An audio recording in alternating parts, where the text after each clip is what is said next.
Baik hadirin sekalian, kita masih berada di webinar nasional Third GPR Conference 2023 dan untuk itu mari kita ikuti sesi kedua yang akan menghadirkan Bapak Profesor Dr. Henry Subiakto, Doktorandes SH.MSI yang akan memberikan materi berjudul Blockchain untuk Government PR. Hadirin peserta webinar nasional, Bapak Profesor Dr. Henry Subiakto, Doktorandes SH.MSI. Beliau adalah guru besar ilmu komunikasi dan Universitas Erlangga Surabaya yang sudah belasan tahun mengabdikan dirinya sebagai staf ahli Menkominfo RI, yang dimana terakhir beliau menjabat sebagai staf ahli Menkominfo bidang hukum hingga April 2022. Sekali lagi, kami mohon kepada Bapak dan Ibu peserta Third GPR Conference 2023 agar bisa mengikuti sesi ini hingga selesai. Untuk itu kepada Bapak Profesor Henry Subiakto, kami persilahkan. Assalamualaikum warahmatullahi wabarakatuh. Alhamdulillah wa syukurillah, la haula wala quwata illa billah. Yang terhormat para pembicara, ada Profesor Widodo Muktio, ada Pak Dirjen IKP, Pak Usman Kansong, dan semua teman-teman semua yang hadir, yang tidak bisa saya sebutkan satu persatu. Memang problema government PR ataupun juga komunikasi publik di Indonesia itu bukan karena kurangnya ahli komunikasi, sudah banyak ahli komunikasi. Pesan-pesan yang dibuat, informasi yang dibuat sudah banyak yang sangat menarik, begitu ya.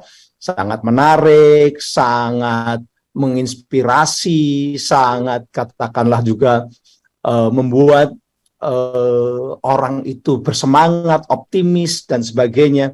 Tapi problema utamanya itu adalah konten-konten yang bagus dari berbagai kementerian, berbagai lembaga, bahkan juga pemerintah daerah, itu banyak yang tidak di-share oleh orang lain, tidak banyak didistribusikan oleh masyarakat umum atau masyarakat luas. Nah, problema inilah yang kemudian kami coba untuk kita cari solusinya, cari penyelesaiannya. Jadi Bapak Ibu yang saya hormati, kita tahu tadi Pak Prof. Widodo juga sudah menjelaskan, Pak Usman Kansong juga menjelaskan tentang perkembangan teknologi. Perkembangan teknologi ini boleh dikatakan adalah sebuah revolusi digital ya, yang merupakan perubahan dari teknologi mekanik ke elektronik, analog ke digital yang terjadi sejak tahun 80 sampai sekarang. Tren ini tidak berubah, artinya tidak berhenti ataupun juga tidak melambat, terus berkembang. Tren perkembangan teknologi ini tidak berhenti, tidak melambat, terus berkembang, dan kita kadang-kadang tertinggal, tergagap-gagap, ya. Padahal sudah memunculkan revolusi industri 4.0, memunculkan teknologi-teknologi ikutan yang sekarang mewarnai dunia kerja, dunia berbagai aspek kehidupan, tidak hanya komunikasi, misalnya kayak Internet of Things, cloud computing, big data, artificial intelligence, itu semua mempengaruhi kehidupan. Bahkan ada teori yang menganggap teknologi ini merubah sejarah, merubah kehidupan manusia, merubah kehidupan masyarakat. Sejarah berubah, model bisnis berubah, pola komunikasi berubah. Semuanya berubah gara-gara teknologi. Itu kalau pakai teori yang namanya technological determinism. Tapi tadi juga disebutkan, ada yang percaya bahwa teknologi itu hasil produksi manusia untuk kepentingan manusia. Jadi bukan mempengaruhi manusia, tapi itu dibuat oleh manusia dan dikontrol oleh manusia. Ada dua teori itu. Mari kita lihat. Dua-duanya ada benarnya, tapi dua-duanya memang harus kita antisipasi. Yang jelas dengan teknologi digital, itu lalu miliaran orang di dunia itu terkoneksi. Jadi teknologi digital ini beda dengan penyiaran yang era masa lalu. Digital ini menciptakan technological connectivity atau technical connectivity. Kita ini terkoneksi dengan miliaran orang dunia. Di Indonesia ada 212 juta pakai internet, kita terkoneksi dengan 212 juta pengguna internet. Ketika terkoneksi, maka lalu semua orang itu bisa berkomunikasi satu dengan yang lain. Semua orang itu bisa jadi komunikator. Semua orang itu bisa menjadi evaluator, bisa menjadi komentator. Dan semua orang juga bisa menghasilkan komunikasi dan informasi sehingga memunculkan informasi yang beragam dan banyak sekali. Itu yang disebut sebagai abundance. Kita ini abundance. Informasinya udah berlimpah ruah karena semua pemproduksi.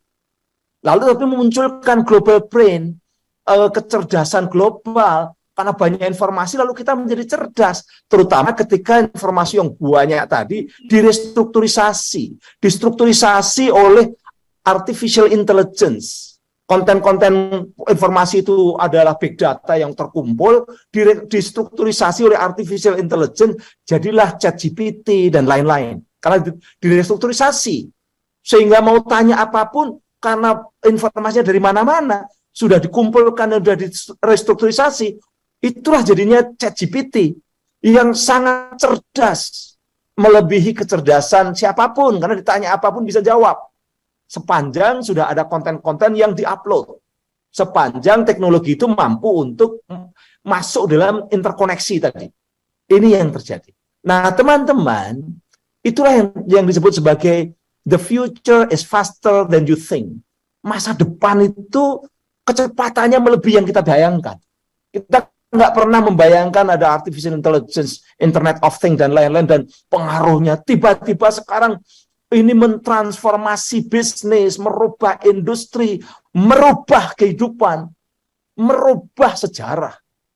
Anak-anak kita, bahkan kita juga, semakin habis waktunya di dunia cyber. Cyber itu menjadi, kalau dulu itu hanya main-main, katakanlah begitu ya. Sekarang dunia cyber itu menjadi real life. Dulu Kementerian Kominfo itu tidak ngurusin internet. Dulu awal-awal masih namanya Parpostel itu hanya ngurusi pos dan telekomunikasi. Nggak ada yang ngurusi internet. Internet itu, mau .com-nya, mau nama dan names and numbers-nya itu, yang ngurus dosen dari UI dan ITB, personal, bukan negara. Negara belum ngatur. Baru kemudian mulai tahun-tahun akhir tahun 90-an, masuk tahun 2000, baru ada Kementerian Komunikasi dan Informasi, itu dimasukkan tuh, mulai diurus dan menelurkan Undang-Undang ITE tahun 2008. Awalnya 2001, 2002 udah mulai dipikirkan itu.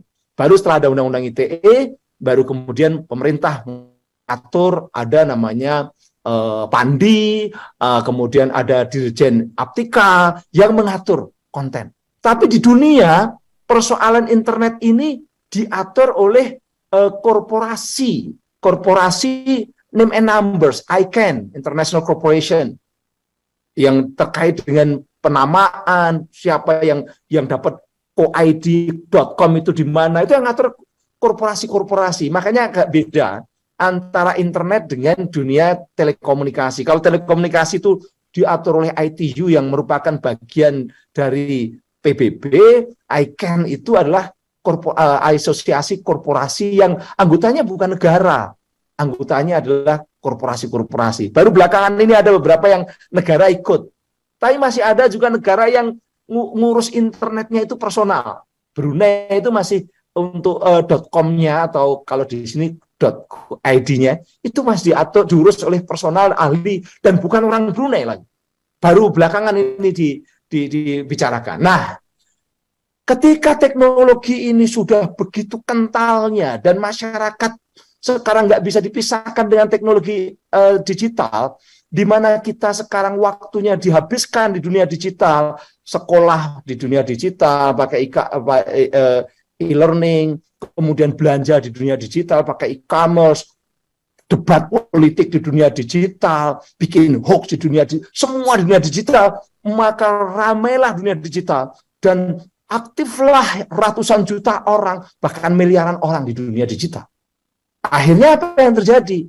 The power of netizen over the power of state. Kekuatan netizen yang berpartisipasi banyak di dunia digital itu menjadi kuat sekali, melebihi kekuatan negara. Mereka membayangkan bahwa suatu saat nanti investasi itu bisa bukan hanya di dunia real, di dunia fisik, tapi investasi di dunia maya. Mereka membuat yang namanya kripto seperti Bitcoin, ya, Ethereum dan lain-lain, ada alternatif coin. Coba Anda bayangkan, Bitcoin itu dianggap seperti uang baru di era digital. Padahal kalau kita ngomong uang, itu selalu dikeluarkan oleh Bank Sentral. Rupiah dikeluarkan oleh Bank Sentral Indonesia, BI. Yang namanya dolar itu dikeluarkan oleh Bank Sentral Amerika, yang namanya Federal Reserve. Begitu pula negara-negara lain mengeluarkan bank. Tapi ini muncul namanya Bitcoin. Bank Sentral mana mengeluarkan Bitcoin? Nggak ada. Dia bukan Bank Sentral mengeluarkan. Satoshi Nakamoto itu siapa? Tidak ada yang jelas. Jadi netizen ini menciptakan tidak hanya dunia metaverse, tidak hanya menciptakan dunia cyber yang macam-macam, nanti akan sedikit, tapi juga menciptakan uang baru, dan uang itu bukan dari bank sentral, tidak ada satu negara pun yang menjamin, tapi dipercaya itu ada investasi. Intinya sebenarnya begini, di era digital itu semua orang berperan, semua orang berbicara, semua orang mencoba untuk membuat, dan itu ada yang mempercayai dan ada yang bahkan dianggap sebagai bagian dari investasi karena ada teknologi yang memungkinkan untuk tidak diubah-ubah. Nah, teman-teman, di dunia politik juga muncul persoalan demokrasi sekarang ini sulit. Kenapa sulit? Karena gelombang politik identitas tadi yang disebutkan Prof. Widodo dengan hoax dan lain-lain, ini menjadi ancaman demokrasi ketika jumlah orang yang plural, masyarakat yang jumlahnya jutaan dan plural, itu sekarang semuanya minta didengarkan. Semuanya minta mempengaruhi atau ingin mencoba mempengaruhi kebijakan. Kalau dulu demokrasi Athena, demokrasi modern di Amerika, ini menangani orang-orang yang homogen. Athena itu homogen. Masyarakat Amerika plural, memang plural, tapi ada yang dominan. White Anglo-Saxon Protestan dominan mensubordinasikan yang lain. Sehingga seringkali di Amerika yang disebut demokrasi, toh yang mendominasi dua partai. Dan itu White Anglo-Saxon Protestan dua-duanya. Atau minimal di Partai Demokrat lebih ke Republik lah lebih ke sana. Ya, White Anglo-Saxon Protestan. Tapi kalau heterogen itu biasanya negara otoriter itu akan bisa menahan, bisa ngamanin, atau negara-negara kerajaan bisa nanganin. Tapi kalau negara demokrasi sekarang kalau kerajaan itu suara netizen, suara rakyat tuh nggak perlu didengarin juga nggak apa-apa, nggak pengaruh terhadap kebijakan-kebijakan, regulasi dan lain-lain. Tapi kalau di dunia demokrasi yang seperti sekarang terjadi, banyak negara tergagap-gagap, termasuk Amerika sekalipun tergagap-gagap. Jadi kalau kita belajar demokrasi di Amerika juga, mereka tanggal 6 Januari 2021 ada demo besar di Washington yang menduduki gedung Kongres, ratusan ribu orang ngejar-ngejar anggota dewan, anggota Kongres. Negara yang sangat dihormati sebagai pionir demokrasi, tiba-tiba itu rakyatnya nggak percaya dengan hasil Pilpres tahun 2021 itu, hasil Pilpres 2020 ya. Itu yang terjadi di Amerika. Indonesia juga punya tantangan yang hampir sama. Makanya ada buku The Great Experiment, Why Diverse Democracies Fall Apart and How They Can Endure. Itu tulisan dari Yosa Monks. Itu mencoba untuk memikirkan bahwa gimana cari solusi-solusinya.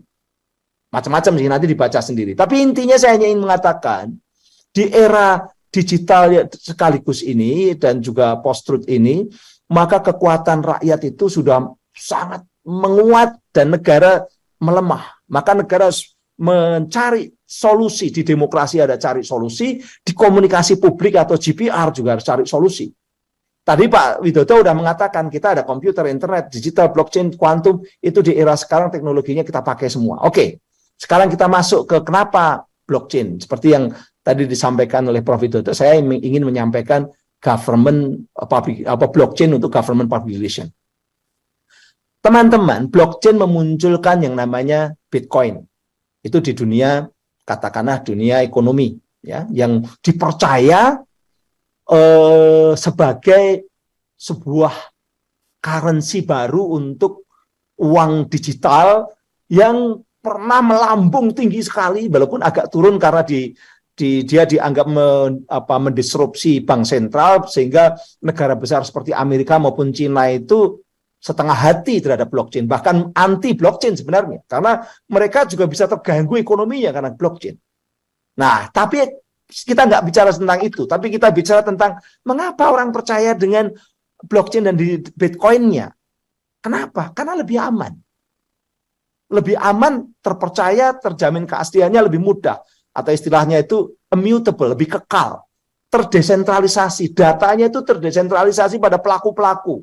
Sehingga kalau ada yang nge-hack, yang nge-crack, dia hanya akan bisa mengubah sedikit data, dan itu pun ketahuan kalau ada perubahan sedikit data. Tidak ada data itu terdesentralisasi pada para pelaku dan pengguna blockchain. Sehingga kalau ada orang yang berubah satu, dia akan mempengaruhi yang berubah ke yang kedua, pada orang yang kedua yang terkait chain-nya itu. Itu teknologi blockchain seperti itu. Jadi kait-mengkait. Sehingga tidak mungkin ada perubahan yang semuanya dimanipulasi, tidak mungkin. Memanipulasi satu poin saja akan terpengaruh dan akan tak ketahuan, sehingga akan ditolak.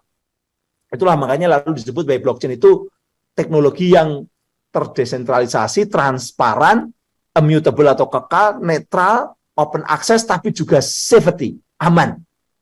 Nah, sekarang bisa nggak teknologi ini dipakai untuk urusan mengenai government public relation atau PR atau yang lain-lain atau komunikasi publik?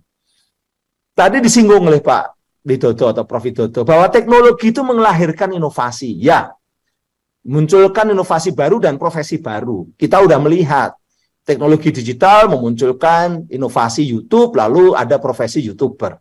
Teknologi digital memunculkan inovasi Twitter, katakanlah dulu nggak ada ya 20 tahun yang lalu. Sekarang ada Twitter, ada Thread atau Thread itu yang dibuat sama Facebook ya. Itu memunculkan profesi-profesi baru, apakah itu buzzer, influencer, dan lain-lain. Ada juga tadi, kalau blockchain memunculkan inovasi namanya kripto. Kripto ini macam-macam, ada blockchain, ada Bitcoin yang utama, kripto itu Bitcoin yang pertama. Kemudian ada yang kedua yaitu Ethereum. Tapi kemudian ada pengembangan semua ahli banyak yang bikin, sehingga ada belasan ribu, ada 19.000 lebih, hampir 2.000 kripto. Ini hampir sama dengan uang. Coba bayangkan, mata uang dibuat oleh personal. Tapi ada yang dipercaya, ada yang tidak. Kayak startup, ada yang dipercaya, ada yang tidak. Yang dipercaya itu kemudian berkembang, lalu semakin banyak dan mempunyai nilai. Yang nggak dipercaya ya lama-lama mati. Lama-lama nggak ada yang pakai, sehingga harganya hilang. Itu seperti kayak startup. Startup kan ada yang berkembang jadi Gojek, jadi Tokopedia. Tapi yang mati kan juga banyak. Nah, itu seperti itu. Muncul banyak profesi-profesi. Nah, kemudian blockchain ini tidak perlu adanya otoritas negara atau pemerintah. Nggak membutuhkan otoritas negara. Tapi adalah teknologi ini saling kait-mengkait dan orang bisa ikut, kemudian dia dipercaya karena tidak bisa diubah-ubah. Karena ngubah satu pasti akan mengubah yang lain. Dan itu harus ada kesepakatan. Nah, teman-teman, teknologi blockchain ini selain sudah sukses menciptakan Bitcoin, kemudian menciptakan alternatif coin, kemudian ada metaverse, ya, metaverse yang bisa menjembatani orang-orang yang waktunya habis di dunia maya itu sekarang pakai metaverse kan gitu kan, sehingga lalu kalau saya beli rumah di daerah misalnya di wilayah Bogor yang jauh, Bogor di daerah utara Bogor, terus nggak saya pakai, terus saya tunggu ini investasi tanah itu nggak pernah saya pakai. Apa bedanya kalau saya beli tanah di metaverse, tanah yang nggak perlu ada fisiknya, tapi ternyata one day nanti juga akan naik harganya. Jadi sekarang investasi bisa aja di dunia maya, tidak selalu ada di dunia fisik. Nah, bagaimana kaitannya dengan komunikasi? Komunikasi, tadi di depan saya katakan, Metaverse bisa dipakai untuk layanan komunikasi, ya. Jadi kalau hanya dipakai sebagai sarana layanan, sarana supaya iklan, sarana promosi, bisa metaverse banyak. Bahkan sekarang sudah menjadi sarana untuk pendidikan. Artinya kita bisa pakai blockchain untuk metaverse itu untuk pendidikan, bisa pendidikan macam-macam, pendidikan budi pekerti bisa, pendidikan agama bisa, pendidikan apa-apa. Sehingga anak-anak yang belajar pakai metaverse itu seakan-akan bertemu dengan realitas yang dia harus tangani dan hadapi, padahal itu semuanya adalah metaverse. Misalnya sekarang dipakai untuk pendidikan agama, orang belajar manasik haji, ketemu seakan-akan dia ada di tengah-tengah Masjidil Haram, syai, dia harus berdoa sesuai dengan perintah-perintah di situ, padahal itu di metaverse, bisa pakai metaverse. Tapi tidak hanya itu, sekarang yang sudah dilakukan misalnya pemerintah pakai metaverse untuk menjelaskan kayak apa loh ibu kota Nusantara itu. Jadi kalau Anda pergi ke titik nol, kemudian Anda pergi ke wilayah yang akan jadi istana presiden di Pasar Utara, Anda akan ada barcode yang kalau Anda tempelin HP Anda keluar metaverse-nya, Anda bisa lihat tuh. Kalau pakai kamera, keadaan asli yang masih sedang dibangun dengan 5 tahun yang akan datang. Jadi kelihatan. Nah itu metaverse bisa dipakai untuk komunikasi, untuk promosi, untuk menjelaskan. Tapi tidak hanya itu metaverse itu juga bagian dari blockchain. Persoalan komunikasi yang paling mendasar yang tadi saya katakan, komunikasi publik ini sebenarnya ada kewajiban negara. Sekali lagi, komunikasi publik, government public relation itu kewajiban negara. Karena di era digital ini ketika semua orang bisa jadi wartawan, semua orang bisa jadi content creator, isi media sosial itu terlalu banyak disinformasinya. Terlalu banyak informasi-informasi yang menyesatkan. Terlalu banyak bias-bias yang terjadi, termasuk tentang negara, tentang fungsi-fungsi lembaga, tentang kinerja mereka, kinerja pemerintah, kinerja lembaga. Itu banyak yang bias. Banyak yang dekontekstualisasi. Konteksnya sebenarnya bagus, dipotong menjadi berubah maknanya. Presiden bicara yang bagus, selama katakanlah 3 menit, dipotong hanya beberapa sequel gitu, beberapa detik, jadi buruk.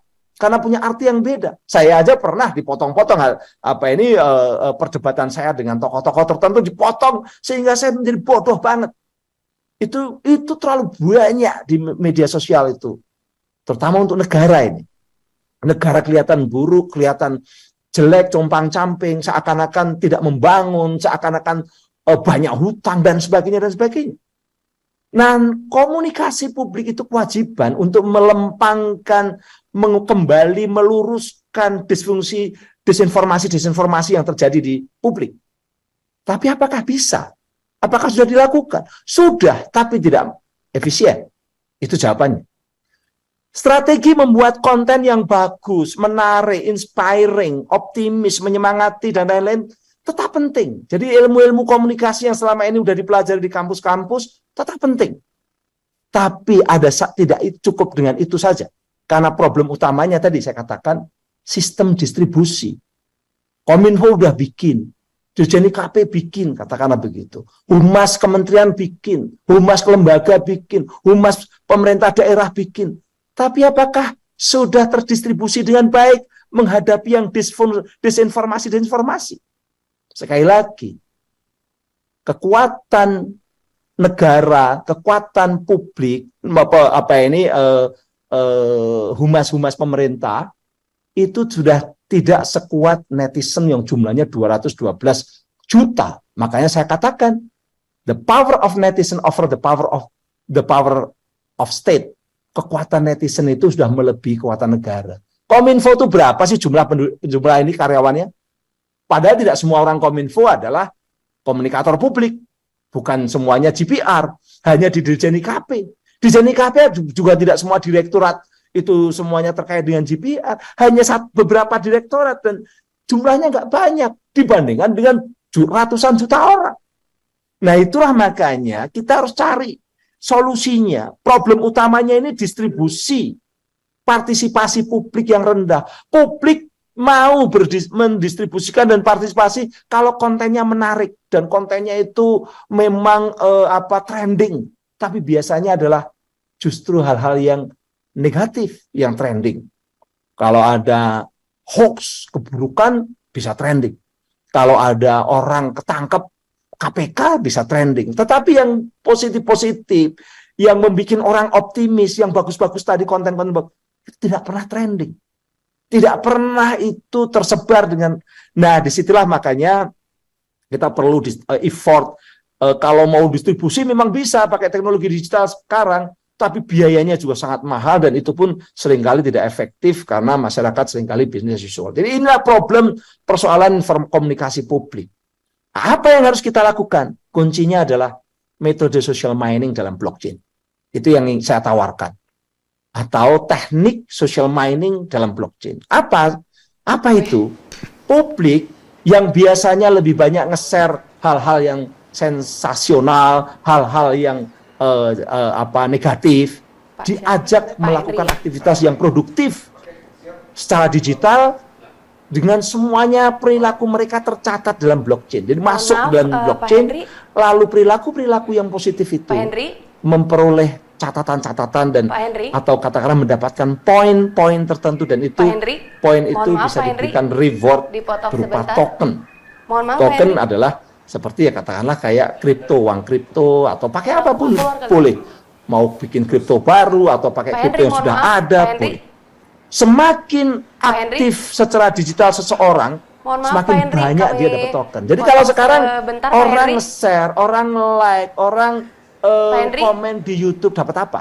Mohon maaf, nggak dapat apa-apa. Yang dapat adalah YouTubernya. Pak Henry, mohon maaf. Yang dapat adalah orang yang di-share. Pak Henry Subiakto, mohon maaf. Ini subscriber sedikit, atau follower, atau kalau sudah banyak subscribernya dia dapat Google AdSense, dapat iklan, dapat duit. Pak Henry, mohon maaf, kita potong sedikit. Mohon maaf, Pak Henry, waktunya tinggal 5 menit lagi. Atau diberhentikan juga nggak apa-apa, kok saya berhenti di sini. Dilanjutkan lagi, masih ada 5 menit lagi, kami persilakan Pak Henry. Ya. Oke, jadi kuncinya social mining. Apa itu social mining? Perilaku digital, perilaku untuk komunikasi yang positif itu menjadi sebuah aktivitas yang tercatat dan semua pelakunya itu memiliki data sendiri-sendiri dengan blockchain. Sehingga saling kontrol. Dia tidak bisa memanipulasi social mining karena semua saling kontrol. Itulah kayak seperti Bitcoin, ya. Berarti blockchain ini bisa membangun sistem gotong royong dalam komunikasi ataupun juga aktivitas lain. Termasuk kalau misalnya Anda punya perusahaan di blockchain kan, maka insentif itu tercatat semua yang hanya dapat itu adalah mereka yang melakukan aktivitas produktif itu dapat tercatat semua dengan blockchain. Dan semua bisa saling kontrol karena tidak terkonsentrasi datanya di satu server, tapi semua pelaku memiliki data. Itu yang namanya blockchain. Dari membangun, ini perlu dilakukan mulai dari Kementerian Kominfo misalnya, atau Dirjen IKP, atau bisa di kabupaten atau di provinsi, bikin sebagai pilot project blockchain. Ya, sehingga dengan blockchain ini kalau sudah ada social mining maka akan terjadi pemberdayaan publik. Publik yang aktif nge-share kebaikan, dia dapat poin. Poin-poin inilah yang kemudian bisa dipakai untuk mendapatkan reward. Apakah itu untuk potongan-potongan diskon-diskon kalau belanja, apakah itu terkait dengan insentif-insentif. Kalau misalnya ASN, insentif ASN dikaitkan dengan aktivitas digitalnya ketika melakukan public relation, terlibat dalam public relation, sehingga insentif bukan pukul rata, tapi insentif diberikan berikan sesuai dengan aktivitasnya secara digital di blockchain. Ini yang perlu, itu namanya social mining. Nah, jadi social mining ini untuk mengaktifkan partisipasi internal publik, misalnya social mining untuk mengaktifkan, mengajak eksternal publik terlibat komunikasi. dan untuk mendukung institusi atau organisasi, social mining untuk kemudian supaya dapat insentif, dapat bonus, bahkan mungkin kalau untuk ini dapat bisa naik haji atau umrah kalau untuk yang. Jadi ini perlu sekali dilakukan, dan itu bisa dilakukan dengan membuat sistem blockchain dan lebih aman, tidak diretas, tidak bisa diretas seperti sekarang. Bahkan itu lebih aman untuk Indonesia. Nah, apa yang harus dilakukan? Tahapannya adalah membangun ekosistem blockchain untuk gotong royong ini. Indonesia yang lebih baik, produktif, dan sinergis dalam konteks komunikasi. Bisa dimulai dari satu perusahaan, bisa dimulai satu institusi, bisa dimulai dengan kabupaten, kota, dengan sistem blockchain. Tapi ini memang harus dikembangkan dengan tahapan-tahapan seperti itu. Kemudian komunikasi publik dan GPR menjadi sebuah ekosistem blockchain yang bisa melibatkan siapapun, baik itu secara nasional, bahkan mungkin di daerah, lokal, tapi juga bisa mendunia. Ekosistem blockchain yang dibangun bisa disinergikan dengan sektor lain, kementerian lain untuk menciptakan penggunaan bersama data-data sistem blockchain. Ini yang bisa dilakukan, ya saya karena waktunya pendek, tapi intinya pemikiran saya seperti itu, nanti bisa dikembangkan dengan tanya jawab. Kira-kira demikian, wabillahi muwaffiq ila aqwamit thoriq untuk teman-teman yang NU, nun wal kolami wa mayasturun untuk Muhammadiyah. Assalamualaikum warahmatullahi wabarakatuh. Salam sejahtera untuk kita semua. Salam Om Santi Santi Om. Terima kasih.